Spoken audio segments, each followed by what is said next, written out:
In this terrible war across the world, 55 million people died. But it did end. At last, the Allies prevailed, in Europe and in the East. VE Day and VJ Day brought euphoria to the streets of London. After 2,000 nights of blackout, the lights were on again.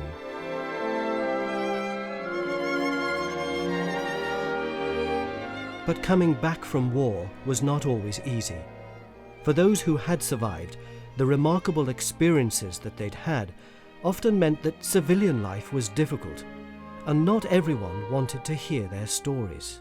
Well, personally, it was not easy because, you've been away for 7 or 8 years. You were a lieutenant colonel in the British Army. You thought you knew the world, and everybody had to jump when you called. And to come back to the Isle of Man and then start selling motor cars, it wasn't an easy thing to do. It sounds ridiculous, but after a few months, I thought, well, why the hell did I come out of the army? I would have been better there.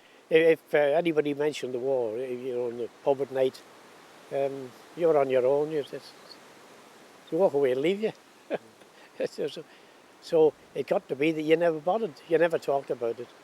I never talked about it for years and years. And I never won my medals until 1990. I got a job with a chap called Tommy Craigs, who was an accountant. And every morning I used to walk down to the pier, watch the boat going out. I used to walk back up Victoria Street, Al Street, feeling sick. I wanted to be in that boat.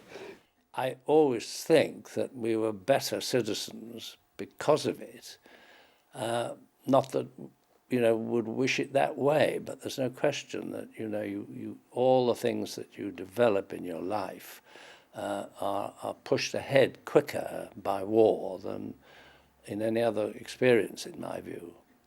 Well, I'm grateful for the fact that I did it and survived, because lots of my friends I went to school with didn't.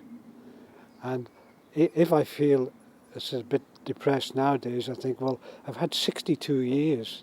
I'm 80. I was 80 last week. I've had 62 years I shouldn't have had. A comradeship which you'll never, I don't think you could ever get again. You've got to be sort of dying together before you get a spirit of comradeship like that. Wonderful. Wherever there was conflict, there were Manxmen there, playing their part. In Europe, in Africa, in the Far East, a truly world war. Over 6,000 Manx men and women joined the forces, and over 500 of them never returned. When the lights go on again, all over the world, and the boys are home again. But remember, this war was not fought by the mature men we see today, but by young men in their 20s, by 18-year-old boys taken from being farm workers, clerks and apprentices and told to go off and defend the world. They suddenly had to find within themselves the courage to drop from the skies, to run off a landing craft into terrifying enemy fire with no turning back. And when you listen to these men today, quietly telling their stories, it is clear that they are all heroes. It is because of them that the lights did come on again, all over the world. Every generation needs to hear this, and every generation needs to say that they really did give their tomorrow for our today. When the lights go on again, oh,